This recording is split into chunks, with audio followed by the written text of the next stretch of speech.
தமிழ் சொந்தங்களுக்கு உங்கள் அன்பு சகோதரன் அண்ணாமலை என்னுடைய வணக்கத்தை தெரிவித்துக் கொள்கின்றேன். உங்களிடம் ஒரு உண்மையை சொல்லி இதை ஆரம்பிக்க வேண்டும் என்று நினைக்கின்றேன். எனக்கு அரசியல் வருவதற்கு முன்பு பெரும்பாலும் தேசிய கட்சிகள் என்று சொன்னால் கொஞ்சம் நானும் தூரம் இருந்து பார்க்கக்கூடிய ஒரு சாதாரண விவசாயினுடைய மகன். காரணம் 1965 ஏற்பட்ட குளறுபடிகள். தமிழகத்தில் ஒரு மொழியை திணித்து அதைத்தான் படிக்க வேண்டும் என்று சொல்லி தமிழக மக்களை எல்லாம் கிளர்ச்சி அடைய செய்து மத்தியில் இருந்த காங்கிரஸ் ஆட்சி பெரும் பிரச்சனை ஏற்படுத்தியிருந்தார். அதனால் தேசிய கட்சின்னு சொன்னாவே கொஞ்சம் ஓரத்திலிருந்து பார்க்குற ஒரு சாதாரண மனிதனாக நான் இருந்து வந்தேன். 2019 மே 31 புதிய கல்விக் கொள்கை, நியூ எஜுகேஷன் பாலிசி, அந்த கமிட்டியினுடைய தலைவராக இருக்கக்கூடிய கஸ்தூர் ரங்கன் ஐயா, ஐஎஸ்ஆர்ஓவில் பெரிய மனிதராக இருந்தவர், அந்த ரிப்போர்ட்டை கொடுக்குறாங்க. அந்த ரிப்போர்ட் மோடி ஐயாவுக்கு கொடுக்கப்பட்ட பொழுது அதில் என்ன சொல்லியிருந்தாங்கன்னா, இந்தியாவில் எல்லாருமே 3 மொழிகளை கற்க வேண்டும்.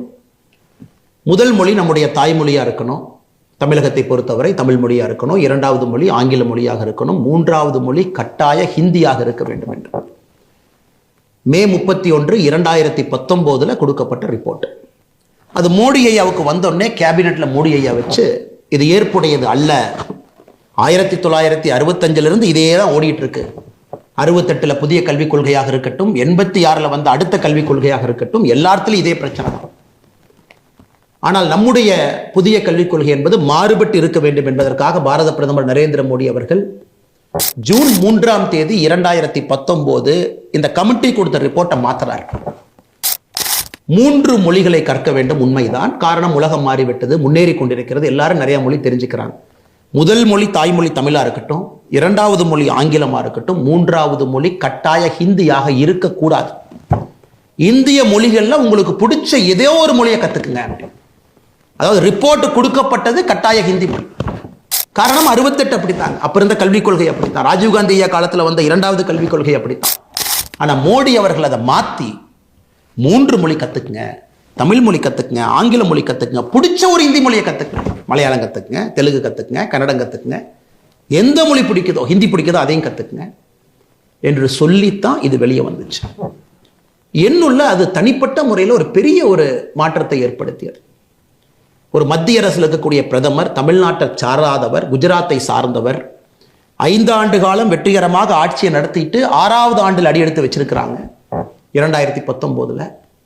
அந்த மனிதர் எந்த அளவுக்கு யோசிக்கிறாருன்னா, ஹிந்தி தெரியாத மாநிலங்கள் எப்படி யோசிப்பாங்கிறது ஒரு பிரதமர் யோசிச்சு கொண்டு வர்றார். என்னை பிஜேபியில இழுத்து என்னை ஒரு தொண்டனாக நான் இணைத்து கொண்டதற்கு பல காரணங்கள் இருந்தாலும் கூட இது ஒரு முக்கிய காரணம் என்னுடைய தாய்மொழி தமிழ் மொழிக்கு மோடி ஐயா மரியாதை கொடுத்திருக்கிறாங்க என்பது மிக முக்கியமான ஒரு காரணம். என்னை போல லட்சக்கணக்கான தொண்டர்கள், இளைஞர்கள், சகோதரிகள் எல்லாம் பாரதிய ஜனதா கட்சி இணைந்து கொண்டிருக்கின்றார்கள். காரணம், ஒரு தேசிய கட்சியாக இருந்தாலும் மாநில நலனை முன்னிறுத்தி அரசியல் செய்ய முடியும், ஆட்சி செய்ய முடியும் என்பதை 11 ஆண்டு காலமாக தொடர்ந்து நம்முடைய பாரத பிரதமர் நரேந்திர மோடி அவர்கள் நமக்கு காண்பித்துக் கொண்டிருக்கின்றார். ஆனா இன்னைக்கு தமிழ்நாட்டில் பாருங்க என்ன அநியாயம் பண்ணிட்டு இருக்காங்க.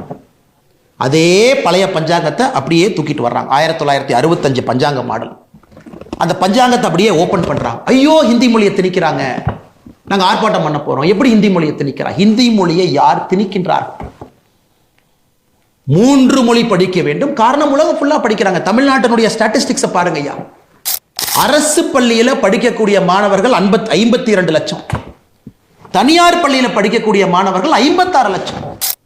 தமிழ்நாட்டில் அரசு பள்ளியை விட தனியார் பள்ளியிலே மாணவ செல்வங்கள் அதிகமா படிக்கிறாங்க, 4 லட்சம் பேர் அதிகம். தனியார் பள்ளியில படிக்கக்கூடிய மாணவர்களும் ஸ்டேட் போர்டு சிலபஸ் இருக்கு, சிபிஎஸ்இ இருக்கு, ஐசிஎஸ்இ இருக்கு, ஐபி சிலபஸ் இருக்கு. இதெல்லாம் எடுத்து பார்த்தீங்கன்னா 30 லட்சம் பேர் சிபிஎஸ்இ, ஐசிஎஸ்இ, ஐபி இதுக்குள்ள வந்துகிட்டு இருக்காங்க. அப்படி என்றால் குறைந்தபட்சம் 30 லட்சம் மாணவர்கள் தமிழ்நாட்டில் 3 மொழி படிக்கிறாங்க. 3 மொழி படிக்கிறாங்க, தமிழ் படிக்கிறாங்க, ஆங்கிலம் படிக்கிறாங்க, 3வது ஏதோ ஒரு மொழியை படிக்கிறாங்க. ஏன் இவ்வளவு பேசுறாரே நம்முடைய கல்வித்துறை அமைச்சர் அன்பில் மகேஷ் பொய்யாமொழி அவர்கள், அவருடைய மகனே தமிழ் மொழிக்கு பதிலாக பிரெஞ்சு மொழியை படிக்கிறாரு பிரைவேட் ஸ்கூல். நம்முடைய பள்ளி கல்வித்துறை அமைச்சருடைய அவலத்தை நான் சொல்றேன். எப்பொழுதுமே தனிப்பட்ட ஒரு மனிதனை வெளியே கொண்டு வருவது என்னுடைய நோக்கம் அல்ல. ஆனால் இந்த நேரத்தில் நான் பேச வேண்டிய கட்டாயம், அவர் பிரெஞ்சு மொழி படிப்பது தப்பில்லைன்னு நான் சொல்றேன். பிடிச்ச மொழியை படிங்க, 3வது மொழி படிங்க. ஆனா உங்க குழந்தை பிரெஞ்சு மொழி படிக்கணும் பிரைவேட் ஸ்கூல்ல. இந்த 52 லட்சம் பேர் அரசு பள்ளியில தட்டு தடுமாறி, அதில் லட்சக்கணக்கான மாணவர்கள் வெறும் மரத்துக்கு கீழே வெயில்ல உடைஞ்சு போன ஒரு பிளாக் போர்டை வச்சுக்கிட்டு குறைவாக ஆசிரியர் இருக்கக்கூடிய அந்த நேரத்தில் அவங்க படிச்சுட்டு இருக்கிறாங்க. இதை எப்படி ஏற்றுக்க முடியும்? முதலமைச்சர் ஸ்டாலின் அவங்ககிட்ட இருந்து ஆரம்பிச்சு கடைசி திமுக கவுன்சிலர் வரைக்கும் நான் சொல்றேன். நான் யாரும் எடுக்கல. திமுகவுடைய கடைக்கோடியில் இருக்கக்கூடிய கவுன்சிலர் வரைக்கும் குழந்தைங்க 3 மொழி படிக்கிறாங்க. பிரைவேட் ஸ்கூலுக்கு போறாங்க, படிக்கணும். ஏன்னா அவங்க படிக்கணுமா, வெளிநாட்டுக்கு போகணுமா, நல்லா சம்பாதிக்கணுமா, மல்டிநேஷனல் கார்பரேஷன்ல வேலை பார்க்கணுமா, சிவில் சர்வீஸ்க்கு வரணுமா, அரசியல்வாதிகளாம் வரணும். ஆனா அரசு பள்ளியிலே படிக்கக்கூடிய 52 லட்சம் மாணவர்கள் நாம் என்ன பண்ணணுங்க? இவங்களுக்கு போஸ்ட் ஓட்டணும். இது அவங்க நோக்கம். தமிழ்நாட்டில் மொழியை வைத்து கல்வியை வைத்து 2 classes of people, இரண்டு தரப்பட்ட மனிதர்களை உருவாக்கிட்டான். ஒருவன் மேல மேல போயிட்டு இருப்பான், கல்வி தகுதி குறைவாக கொடுத்து இன்னொரு தரப்பட்ட மனிதன் அவங்களுக்கு நம்ம பணி செய்யணும். கடையில கை கட்டி நிக்கணும், வேலை பார்க்கணும், கூலி வேலைக்கு போகணும், தோட்டத்தில் வேலை பார்க்கணும். அவங்க ஒரு கம்பெனி நடத்தினாங்கன்னா டயரை உருட்டணும், வீட்டை சுத்தம் பண்ணணும், தெருவை சுத்தம் பண்ணணும், துப்புரவு பணியாளர்களாக வேலை செய்யணும். இதெல்லாம் நாம செய்யணும். ஏன்னா அரசு பள்ளியில படிச்சுட்டாங்க, அவங்களுக்கு 2 மொழி மட்டும்தான் தெரியும். அந்த 2 மொழியும் உருப்படியா தெரியுதா? அடுத்த கேள்வி. தமிழை வைத்து அரசியலிலே தஞ்சம் அடைந்து பிழைப்பு நடத்தி கொண்டிருக்கின்றார்கள் திராவிட முன்னேற்ற கழகம். தமிழ் மொழியை வச்சு பிளப்பு நடத்துறாங்க. அவங்க நிலைமையை பாருங்க. இந்த ஆண்டு 2024 ஏசர் என்கின்ற அமைப்பு ஒரு லேர்னிங் அவுட்கம்ஸ், ஒரு மாநிலத்தில் படிப்பினுடைய தகுதி, கல்வித்திறன் எந்த அளவுக்கு இருக்குன்னு சோதிக்கக்கூடியது. மினிஸ்ட்ரி ஆஃப் எஜுகேஷன் அவங்க நடத்தக்கூடிய ஒரு ஆய்வு. நிறைய என்ஜிஓக்கள் சேர்ந்து அந்தந்த மாநிலத்தில் நடத்துறாங்க. தமிழ்நாட்டில் ஏசர். இதை தாண்டி எந்த ஒரு ஆய்வறிக்கையும் இல்லைங்க சார், இல்லைங்க பெரியவர்களை, தாய்மார்களே. இந்த ஏசர் 2024 பாருங்க. 2ஆம் வகுப்பில் இருக்கக்கூடிய ஒரு தமிழ் பேரா கொடுக்குறாங்க. இதை படிக்கணும். எத்தனை மாணவர்கள் 2ஆம் வகுப்பில் படிக்கிறீங்க, எத்தனை மாணவர்கள் இதை 5ஆம் வகுப்பில் படிக்கிறீங்க, எத்தனை மாணவர்கள் 8ஆம் வகுப்பில் படிக்கிறீங்க. அவங்க கொடுத்த அந்த தமிழ் பேராகிராஃப் பாருங்க. ஒரு ஊரில் ஒரு ஏழை விவசாயி இருந்தார். அவரிடம் ஒரு பானை இருந்தது. அதில் அவர் தினமும் வீட்டிற்கு தண்ணீர் கொண்டு வருவார். ஒரு நாள் பானையில் ஒரு ஓட்டை விழுந்து விட்டது. என்ன செய்வதென்று யோசித்தார். அவர் தண்ணீர் கொண்டு வரும் பாதையில் பூ விதைகளை விதைத்தார். அந்த ஓட்டை பானையிலிருந்து ஒழுகிய நீரினால் அந்த விதைகள் செடிகளாக வளர்ந்தன, அழகான பூக்கள் மலர்ந்தன. இதுதாங்க ஐயா பேரா. இதை 2ஆம் கிளாஸ்ல இருக்கக்கூடிய text book, school text book, அதெடுத்து எல்லாத்தையும் படிக்க சொல்றாங்க. 3ஆம் வகுப்புல எத்தனை பேர் இதை படிக்கிறாங்க? 3ஆம் வகுப்புல படிக்கக்கூடிய நம்முடைய மாணவ செல்வங்கள் இந்த தமிழ்ல எத்தனை பேர் படிக்கிறாங்க? அந்த ஆய்வறிக்கையின்படி தமிழகத்துல 87% குழந்தைகள் 3ஆம் வகுப்புல இதை படிக்க தெரியல. 87% கிளாஸ் 3 படிக்க தெரியல. இதே உத்தரப்பிரதேசம், குஜராத், மகாராஷ்டிரா, பீகார்ல அவங்களுடைய தாய்மொழி ஹிந்தியை குடிச்சு, குஜராத்தியை குடிச்சு படிக்க சொல்றாங்க. இதே மாதிரி ஒரு பேராகிராஃப்.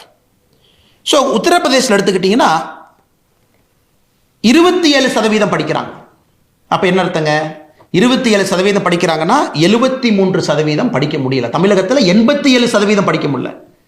உத்தரப்பிரதேசில் 73% படிக்க முடியல. குஜராத்தில் 75% படிக்க முடியல.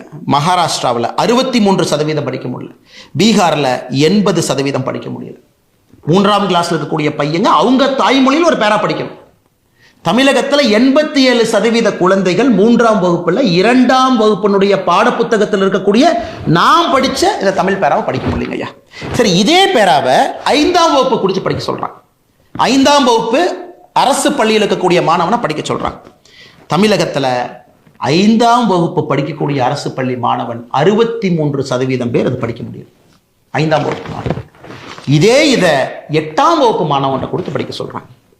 8ஆம் வகுப்பு படிக்கக்கூடிய நம்முடைய மாணவ செல்வங்கள் 38% 2ஆம் வகுப்பில் எழுதியிருக்கக்கூடியதை படிக்க முடியலையா?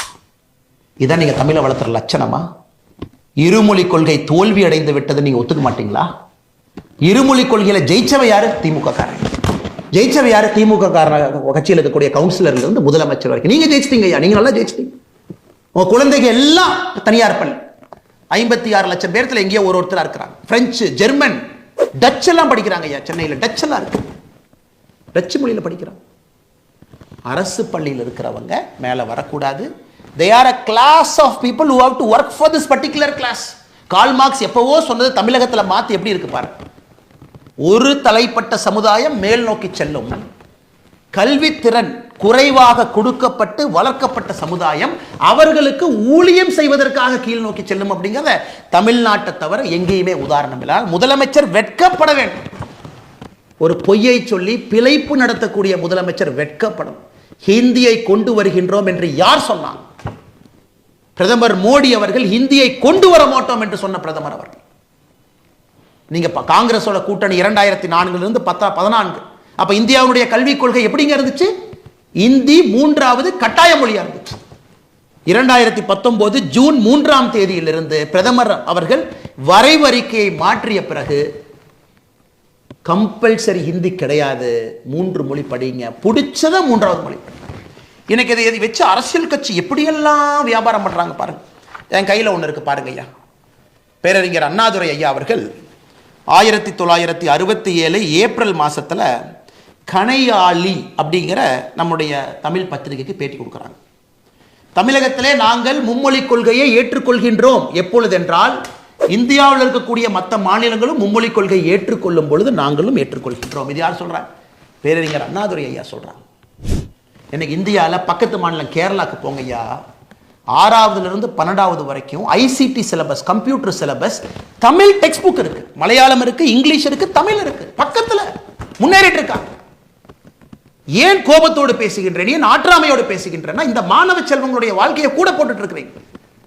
அவங்கள மேலே வருவதற்கு வாய்ப்பே இல்லாம மேல ஒரு ஏணி கொடுத்தா தாங்க ஏறுவாங்க, கயிறு போட்டா தாங்க பிடிச்சி ஏறுவாங்க. அரசு பள்ளியில் தள்ளி விட்டுட்டு ஏணியும் கொடுக்க வேண்டாம், கயிறும் கொடுக்க வேண்டாம், இவங்க யாருக்கோ கூலிகளாக கொத்தடிமைகளாக வேலை செய்ய வேண்டும் என்று நினைத்தால் அதை இந்த அண்ணாமலை எதிர்ப்பான், தமிழக பாரதிய ஜனதா கட்சி எதிர்க்கும், எல்லோரும் எதிர்ப்போம். அதில் எந்த மாற்று கருத்து வேண்டாங்க. அண்ணன் சீமான் அவர் வரி கொடுக்க வேண்டாமா? வரி அவர் சொல்றார். 2016 அண்ணன் சீமான் அவருடைய தேர்தல் அறிக்கையை பாருங்க. கல்விக் கொள்கையை பத்தி சீமான் பேசுறாங்க. மொழிக் கொள்கை எப்படி இருக்கணுமா? சீமான் அவர்கள் சொல்றாரு, பயிற்று மொழியாக தமிழ் இருக்கணுமா, கட்டாய பாடமொழியாக ஆங்கிலம் இருக்கணுமா, விருப்ப மொழியாக ஹிந்தி உட்பட உலகத்தில் உள்ள எல்லா மொழிகள் இருக்கணுமா? புதிய கல்விக் கொள்கைக்கும் அண்ணன் சீமான் அவர்கள் கொடுத்திருக்கக்கூடிய தேர்தல் அறிக்கைக்கும் என்னங்கய்யா வித்தியாசம்? என்ன வித்தியாசம்? இதை பாருங்க, என்ன வித்தியாசம்? புதிய கல்விக் கொள்கை அதே சொல்றோம், பயிற்று மொழி 5ஆம் கிளாஸ் வரைக்கும் தமிழ் மொழியில மட்டும்தான் படிக்கணும். இது நீங்களே செய்யலீங்களே. அண்ணாதுரை ஐயா செஞ்சாங்களா? செய்யல. கருணாநிதி ஐயா செஞ்சாங்களா? செய்யல. ஸ்டாலின் ஐயா நீங்க செஞ்சீங்களா? செய்யல. மோடி ஐயா செஞ்சிருக்காரு. புதிய கல்விக் கொள்கையில யாராக இருந்தாலும், என் மகன் உங்கள் மகன் யாராக இருந்தாலும் எல்லோரும் 5ஆம் கிளாஸ் வரைக்கும் தமிழ் மொழியில தான் படிக்கணும். பிசிக்ஸ் தமிழ் மொழியில படிங்க, கெமிஸ்ட்ரி தமிழ் மொழியில படிங்க, எல்லாம் தமிழ் மொழி தான். 5ஆம் வகுப்பிலிருந்து 8ஆம் வகுப்பு வரை தமிழ் மொழியிலே படிப்பதற்கு முயற்சி செய்யப்படும். புஷ் கொடுக்குறாங்க, இங்கேயும் படிக்க வைங்க. அதுக்கப்புறம் அது ஆங்கிலமா மாறலாம். ஆனா 5th வரைக்கும் ஃபவுண்டேஷனல் லிட்ரசி, அடிப்படை கல்வித்திறன் என்பது தமிழ் மொழியில தான் இருக்கும். இதை நீங்களே செய்யல. எதுக்கு புதிய கல்விக் கொள்கை எதிர்க்கிறீங்க? எதுக்கு இந்த டிராமா போடுறீங்க? அண்ணன் சீமான் அவர்கள் உங்க தேர்தல் வாக்குறுதியில் சொன்னதான் நாங்க சொல்லியிருக்கோம். பயிற்று மொழி தமிழ் 5ஆம் வகுப்பு வரை, கட்டாய பாடமொழி ஆங்கிலம் 5ஆம் வகுப்புக்கு மேல வேணுமா வச்சுக்கங்க. நீங்க சொன்னதை தாண்டி நாங்க போறோம். நீங்களும் தமிழ் தேசியம் பேசுறீங்களே, தமிழ் தேசியம் சொன்னதை தாண்டி தேசியம் நாங்கள் பேசுகின்றோம் என்று. அதுக்கப்புறம் என்ன? விருப்ப மொழி, அதான் சொல்றோம் விருப்ப மொழி. 3வது மொழிங்கிறது விருப்ப மொழி. ஒரு சப்ஜெக்ட் எடுத்துக்கங்க, ஒரே சப்ஜெக்ட். மலையாளமா, மலையாளம் லாங்குவேஜ் 1 சப்ஜெக்ட். தெலுங்கா, தெலுங்கு லாங்குவேஜ் 1 சப்ஜெக்ட். ஹிந்தியா, ஹிந்தி லாங்குவேஜ் 1 சப்ஜெக்ட். அது விருப்ப மொழி. அதுல படிக்க மாட்டீங்க. 3வது மொழி என்பது ஒரு சப்ஜெக்ட் இருக்கும். எப்படி அன்பில் மகேஷ் பொய்யாமொழி அவருடைய மகன் பிரெஞ்சு எடுத்து படிக்கிறாரோ, தமிழ்நாடு பள்ளி கல்வித்துறை அமைச்சர் பிரெஞ்சு எடுத்து படிக்கிறாரோ, அது மாதிரிங்க ஐயா. எத்தனை நாளைக்கு பொய்யை சொல்லி பிளப்பு நடத்தி மக்களை தீக்குளிக்க வச்சு அவங்கள சாவடிச்சு போஸ்டர் ஓட்டுறக்கும், கோந்து எடுத்துட்டு போறக்கும், தோட்டத்தில் வேலை செய்யறக்கும், நீங்க போற பிச்சை காசை வாங்குறக்கும், கியூல நிக்க வைக்கிறக்கும் எத்தனை நாளைக்கு அந்த பொழப்பு நடத்துவீங்க? அதனால் நாங்க சவால் விடுறோம். எல்லாரும் ஒரு பக்கம் நில்லுங்க. பாரதிய ஜனதா கட்சி நாங்கள் ஒரு பக்கம் நிற்கின்றோம். எல்லாம் நில்லுங்கய்யா, எல்லாம் நில்லுங்க. ஆண்ட கட்சிகள், ஆண்டு கொண்டிருக்கக்கூடிய கட்சிகள், ஆள நினைக்கக்கூடிய கட்சிகள், புது கட்சிகள் எல்லாம் நில்லுங்க. பாரதிய ஜனதா கட்சி தனித்து நாங்கள் ஒரு பக்கம் நிற்கிறோம், தமிழக மக்கள் பக்கம் நிற்கிறோம். எங்களுக்கு 3 மொழி வேண்டும், 4 மொழியும் வேண்டும், 5 மொழியும் வேண்டும். ஆனா அரசு பள்ளியிலே படிக்கக்கூடிய 52 லட்சம் மாணவர்களுக்கு மட்டும் ஏன் 2 மொழி? 56 லட்சம் தனியார் பள்ளிக்கூட குழந்தைகளுக்கு, அதுல 30 லட்சம் பேர் சிபிஎஸ்இ, ஐசிஎஸ்இ, ஐபி, இவங்களுக்கெல்லாம் ஆல்ரெடி 3 மொழி படிக்கிறாங்க. என்னங்க ஐயா நியாயம்? எத்தனை பள்ளிக்கூடம் நடத்துறீங்க? அது பேசி பேசி பேசி பேசி காதுல புண்ணாயிருச்சு எல்லாத்துக்கும். திமுக காரங்க நடத்தக்கூடிய பள்ளிக்கூடம், நீங்க நடத்துற சிபிஎஸ்இ பள்ளிக்கூடம், அதுல நீங்க சொல்லிக் கொடுக்குற மொழி, அதுக்குள்ள எனக்கு போவே விரும்பல. எல்லாருக்கும் தெரியும் திமுக காரன் நடத்தக்கூடிய பிரைவேட் ஸ்கூல்ல 3 மொழி, அதுவும் தமிழ்ல பேசினா ஃபைன் போடக்கூடிய ஸ்கூல் திமுக காரன் நடத்துறீங்க. இங்கிலீஷ்ல தான் பேசணும், அப்பதான் அவங்கள பெரிய ஆட்களா வருவாங்க. அதனால் முதலமைச்சர் மு க ஸ்டாலின் ஐயா அவர்களே, எதிர்க்கட்சி தலைவர் அண்ணன் எடப்பாடி பழனிசாமி அவர்களே, அண்ணன் சீமான் அவர்களே, அண்ணன் விஜய் அவர்களே, எல்லா தமிழகத்தினுடைய கட்சி தலைவர்களே, நன்றாக புரிந்து கொள்ளுங்கள். உங்க குழந்தைங்க எங்க படிக்கிறாங்கன்னு நெஞ்ச தொட்டு சொல்லுங்க. உங்க குழந்தைங்க எங்க படிக்கிறாங்கன்னு வெள்ளை அறிக்கை கொடுங்க. நாங்க பாரதிய ஜனதா கட்சியில எங்க குழந்தைகள் எங்க படிக்கிறாங்கன்னு வெள்ளை அறிக்கை நான் கொடுக்கிறேன். என் குழந்தை 2 மொழி கொள்ளியா, 3 மொழி கொள்ளியா, அரசு பள்ளியா, தனியார் பள்ளியா, ஏன் நான் சொல்றேங்க ஐயா, நீங்க சொல்லுங்க. நீங்க சொல்லுங்க ஸ்டாலின் ஐயா, உங்க பேரை எங்க படிக்கிறான்னு சொல்லுங்க. நான் எல்லாத்துக்கும் நான் பையன் சொன்னேன், உங்களுக்கு பேரன்னு சொல்றேன். நீங்க தான் அப்பா அப்பான்னு சொல்றீங்களே, தமிழ்நாட்டில் நீ அப்பா அப்பான்னு கூப்பிட்டு எனக்கு ஒரே சந்தோஷமா இருக்கு. சில பேர் தாத்தான்னு கூப்பிடுறாங்க இல்லைங்க, ஏன் வயசு குறைக்கிறதுக்காக அப்பான்னு பேசிட்டீங்களா? தாத்தான்னு நல்லா தானே இருக்கு. வயசானவங்களை ஜெனரலாக தமிழ்நாட்டில் தாத்தான்னு தானே கூப்பிடுவாங்க. அதனால் உங்களுடைய பேர குழந்தை எங்கே படிக்கிறாங்கன்னு சொல்லுங்கள். எந்த பள்ளிக்கூடத்தில் படித்தார், அவர் எத்தனை மொழி படித்தார், எங்கே படித்தார்? ஃபுட்பால் விளையாடுறக்கு ஒரு யூரோப்பியன் நேஷன் போகிறாரு, தமிழ் மொழியை வச்சு சமாளிக்க முடியுமா? போதுமா? நம்ம ஊரில் நம்முடைய மொழியை கொடிப்பிடித்து நிற்போம், உயிரை கொடுத்து நிற்போம், உறுதியாக நிற்போம். தமிழ் மொழிக்கு அழிவு கிடையாது, எப்பொழுதும் அழிவு வராது. இந்தியாவில் எல்லாருமே 3 மொழி கொள்கைக்கு போயிட்டாங்க. ஏன்? பிரதான் அவர்கள் சொன்னதை, மத்திய அமைச்சர் சொன்னதை மாற்றி மாற்றி பேசுகிறேன். நீங்களே 2024 PM ஸ்ரீ பள்ளிக்கூடத்தை ஏற்றுக்கிறேன்னு நீங்கள் தான் சொன்னீங்க. சீஃப் செக்ரட்டரி கடிதம் போட்டார், இல்லைன்னு சொல்லுங்கள். சீஃப் செக்ரட்டரி முதலமைச்சர் ஸ்டாலின் ஐயா அனுமதி இல்லாமல் சீஃப் செக்ரட்டரி கையுங்கால வந்துருச்சு, கடிதம் போட்டாரா? PM ஸ்ரீ பள்ளிக்கூடத்தை ஏற்றுக்கொள்ள வேண்டும் என்று சொன்னார். நல்லா புரிஞ்சுக்க. PM ஸ்ரீ பள்ளிக்கூடம் தமிழ்நாட்டுக்கு வேணும். ஏன்னா அவங்ககிட்ட அடிப்படை கட்டமைப்பு இல்லை, குழந்தைங்கள்லாம் மரத்து கீழே படிக்கிறாங்க. மாற்றி மாற்றி பேசாது. தமிழ்நாட்டுக்கு கல்வியில் என்ன பணம் மத்திய அரசு கொடுக்கணுமோ அது கொடுப்பாங்க. பிரதான் அவர்கள் சொன்னதை திருத்தி பேசாதீங்க, மாற்றி பேசாதீங்க. நீங்கள் கொடுத்த கமிட்மெண்ட்டை திரும்ப கேட்குறாரு. நீங்கள் தான் எழுத்துப்பூர்வமாக கொடுத்தீங்க. PM ஸ்ரீ பள்ளிக்கூடம் ஏன் வேண்டாம்னு சொல்கிறீங்க? ஆமாம், அது புதிய கல்விக் கொள்கையினுடைய அங்கம் தான் PM ஸ்ரீ பள்ளி. எந்த மாற்று கருத்தும் இல்லையே. ஜவஹர் நவோதயா பள்ளியில் படித்த IIT, IIM, சிவில் சர்வீஸ் பிரித்து மேய்ஞ்சிட்டு இருக்கான் சார். ஏகலவ்யா மோடியை நடத்தக்கூடிய ட்ரைபல் பள்ளியில் படித்த IIT, IIM பிரித்து மேய்ஞ்சிட்டு இருக்கான் சார். நீட்டெல்லாம் சாதாரணமாக லெஃப்ட் ஹேண்டில் டீல் பண்ணிட்டு போயிட்டு இருக்கான் சார். மாணவ செல்வங்களுக்கு பயத்தை விதைத்து விதைத்து எந்த மாதிரி ஒரு தலைமுறையை உருவாக்கி வச்சிருக்காங்க. அதனால் உங்கள் சவால் நாங்கள் ஏற்றுக்கிட்டோம். நல்ல ஆர்ப்பாட்டம் பண்ணுங்க, போராட்டம் பண்ணுங்க. பாரதிய ஜனதா கட்சியும் களத்தில் இருப்போம். நாங்களும் மக்கள்கிட்ட பேசுவோம். மக்கள் யார் பக்கம்னு பார்ப்போம். மேபி உங்களுக்கு கட்சி கூட்டத்தை நீங்கள் கூட்டு வரலாம், ஆனால் எங்கள் பக்கம் மக்கள் இருக்கிறாங்க. மக்களுக்கு தெரியும், ஒரு மனிதனுக்கும் தெரியும், அவருடைய குழந்தை மேலே போனதாங்க அப்பா அம்மா நினைப்பாங்க. ஏதாச்சும் ஒரு அப்பா அம்மா குழந்தைய போஸ்ட் ஓட்டுறக்கும் கோந்து எடுத்துட்டு போய் திமுக அறிவாலய வாசல் அடிமையாக ஏதாச்சும் ஒரு தன்மானம் இருக்கக்கூடிய தமிழன் நினைப்பானா? ஆனால் சவாலை நாங்கள் ஏற்றுக்கொண்டு விட்டோம். களத்தில் சந்திப்போம்.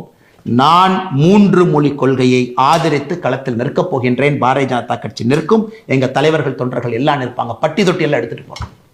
நீங்க 2 மொழி கொள்கையை பேசுங்க, ஆனா உங்க குழந்தைங்க 3 மொழி படிக்கணும். அதையும் மக்கள் தோல் உரிச்சு பார்க்கத்தானே போறாங்க. அதனால பேசக்கூடிய அரசியல் தலைவர் முதல்ல இது பேசுறதுக்கு முன்னாடி நீங்க யாரு, உங்களுக்கு எத்தனை குழந்தைகள் இருக்கிறாங்க, எத்தனை பேர் தனியார் பள்ளியில் படிக்கிறாங்க, எந்த மொழியில படிக்கிறாங்கன்னு சொல்லிட்டு பேசினா அந்த டிவியில பார்க்கக்கூடிய அன்பு சொந்தங்களுக்கு தெரியும் யார் உள்ளத்திலிருந்து பேசுறாங்க, யார் போய் பேசுறாங்க. இது சற்ற நீண்ட ஒரு காணொலியாக இருந்தாலும் கூட இது ரொம்ப முக்கியமான ஒரு காணொலிங்க. கண் முன்னால் நம்முடைய இளைய சமுதாயம் அழிவதை நம்மால் ஏற்றுக்கொள்ள முடியாது. அதனால் என்னுடைய அன்பு தமிழ் சொந்தங்களுக்கு மறுபடியும் என்னுடைய பணிவான வேண்டும். எது என்னை பாரதிய ஜனதா கட்சி கொண்டு வந்தது என்றால், முக்கியமாக ஹிந்தி கட்டாயமா படிக்கணும்னு கொடுத்த ஒரு ரிப்போர்ட்டை அதை மோடி அவர்கள் வாங்கி வேண்டாம் என்றதை திருத்தி கொண்டு வர்றாருன்னா, அந்த மனிதனுக்கு ஹிந்தி பேசாத ஒரு மாநிலத்தின் மீது எவ்வளவு அக்கறை இருக்க வேண்டும், குறிப்பாக நம்முடைய தமிழ் இனத்தின் மீது எவ்வளவு அக்கறை இருக்குன்னு நீங்க பார்க்கணும். உங்களுக்கும் இந்த அன்பான வேண்டுகோளை வைக்கின்றேன். நல்லது நடக்கும், நல்லது நடந்து கொண்டிருக்கிறது. இவங்களை நம்பி நம்ம போனோம்னாங்க ஐயா, நம்ம குழந்தைங்க போஸ்ட் ஓட்டுறக்கும் கோந்து எடுத்துட்டு தெருவா சுத்தரக்கும் தாங்க ஐயா போறாங்க. நாங்கள் உங்கள் குழந்தைகளை இந்தியாவுடைய பிரதமராக கனவு காண்கிறோம். தமிழகத்தினுடைய முதலமைச்சர்களாக வர வேண்டும் என்று கனவு காண்கிறோம். IAS, IPS அதிகாரிகளாக வர வேண்டும், பெரிய ஆளுமைகளாக வர வேண்டும், பிசினஸ் மேனாக வரணும். அது எங்களுடைய கனவு. இவங்க கனவு என்ன தெரியுமா ஐயா? உங்க குழந்தைகள் அடிமைகளாக, தொண்டர்களாக வர வேண்டும் என்பது இவங்க கனவு. ஏன்னா இவங்கெல்லாம் அப்படியே பெரிய ஆளுங்க, சூப்பர் ஸ்டார்ஸ். அவங்களுக்கு கீழே கைப்பற்றி நிற்காங்க. அது வேண்டாங்க ஐயா. உடைப்போம், உங்களோடு களத்தில் இருப்போம். ஆதரவோடு நீங்கள் மோடி ஐயாவோடு இருங்கள். தமிழகத்திலே ஒரு புதிய மாற்றத்தை 2026 பாரதிய ஜனதா கட்சி தேசிய ஜனநாயக கூட்டணி கொடுக்கும். நன்றி, வணக்கம், வாழ்த்துக்கள்.